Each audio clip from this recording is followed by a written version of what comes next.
مدینہ منورہ کا وہ دور تھا جب اسلام پھیل رہا تھا، لیکن کچھ دل اب بھی حسد اور دشمنی سے بھرے ہوئے تھے۔ انہی میں ایک یہودی شخص تھا جس کا نام لبید بن عاصم تھا۔ اس نے نبی کریم صلی اللہ علیہ وسلم کے خلاف انتہائی ناپاک حرکت کی۔ اس نے نبی کے کچھ بال اور کنگھی کے دندانے لے کر ان پر جادو کیا اور اس جادو کو مدینے کے کنویں بر زروان میں چھپا دیا۔ کچھ عرصے بعد نبی کی طبیعت پر اس جادو کا اثر ظاہر ہونے لگا۔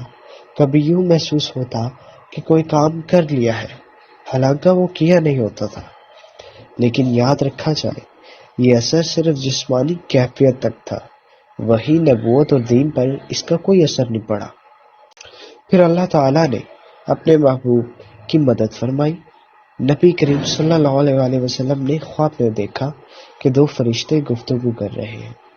ایک نے پوچھا، نبی کو کیا ہوا ہے؟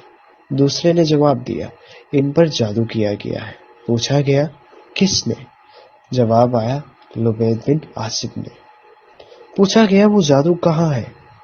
فرشتوں نے بتایا، بر زروان میں۔ نبی کریم صلی اللہ علیہ وسلم نے حضرت علی اور دیگر صحابہ کو بھیجا۔ جادو نکالا گیا۔ اس وقت اللہ تعالیٰ نے سورہ فلق اور سورہ ناس نازل فرمائی۔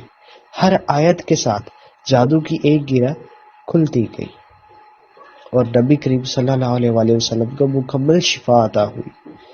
سب سے حیرت انگیز بات یہ تھی کہ نبی کریم نے اس شخص سے بدلہ نہیں لیا بلکہ معاف کر دیا۔ یہ ہے ہمارے نبی کا اخلاق۔